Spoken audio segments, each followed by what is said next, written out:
आदरणीय राहुल जी ने कर्नाटका की एक सभा में यह मांग उठाई है कि सरकार अगर सचमुच ओबीसी से प्रेम करती है, क्योंकि आप सब जानते हैं पिछले दिनों आप लोगों ने देखा कि विपक्ष मांग रहा था जेपीसी, सारे विपक्षी दलों ने कहा जेपीसी जेपीसी जेपीसी, अचानक से बीजेपी कहना शुरू कर दी ओबीसी ओबीसी ओबीसी। जेपीसी की मांग के सामने अगर ओबीसी की बात बीजेपी लेकर के आई है तो यह जरूरी हो जाता है कि कुछ सवाल सरकार से पूछा जाए। सबसे पहला सवाल यह है कि प्रधानमंत्री बड़े जोर शोर से कह रहे हैं कि डिजिटल इंडिया का दौर है, तो डिजिटल इंडिया में, डिजिटल दौर में सबसे जरूरी चीज है डेटा। अक्सर आप सब लोग सुनते होंगे कि कहा जा रहा है कि डेटा न्यू ऑयल है, जिसके पास डेटा होगा वो दुनिया का लीडिंग पावर होगा।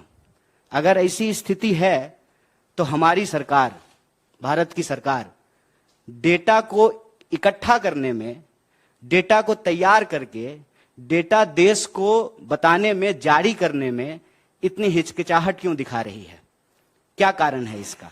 आप सब जानते हैं कि जब भारतीय राष्ट्रीय कांग्रेस की सरकार थी, यूपीए 2 के दौर में 2011 में जनगणना हुआ और उस जनगणना की जो रिपोर्ट थी उसको तैयार किया गया। वह रिपोर्ट प्रकाशित होती, उसके बाद सरकार चली गई।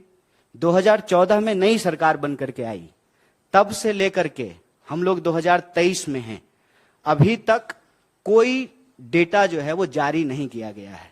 आप सब लोगों को पता है कि 2021 में जनगणना होना था, 2021 में जनगणना नहीं हुआ है। दुष्यंत कुमार कहते हैं कि कहां तो तय था चिरागा हर एक घर के लिए, कहां चिराग मयस्सर नहीं शहर के लिए। डेटा जब इतना इंपॉर्टेंट है, जब हर चीज को गिना जाना जरूरी है, आप स्त्री गिनते हैं, पुरुष गिनते हैं, शिशु गिनते हैं, पशु गिनते हैं, तो फिर जाति गिनने में क्या दिक्कत है?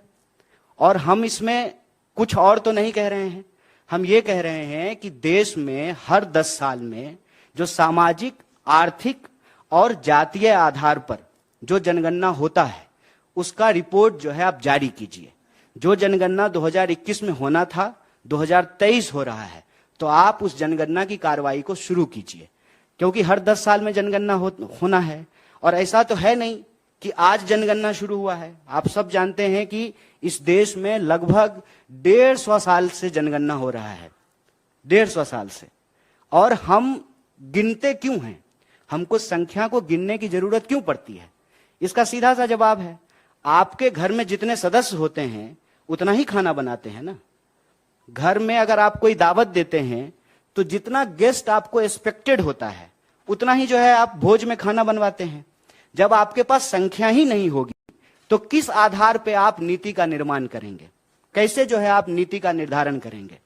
संख्या होना जरूरी है।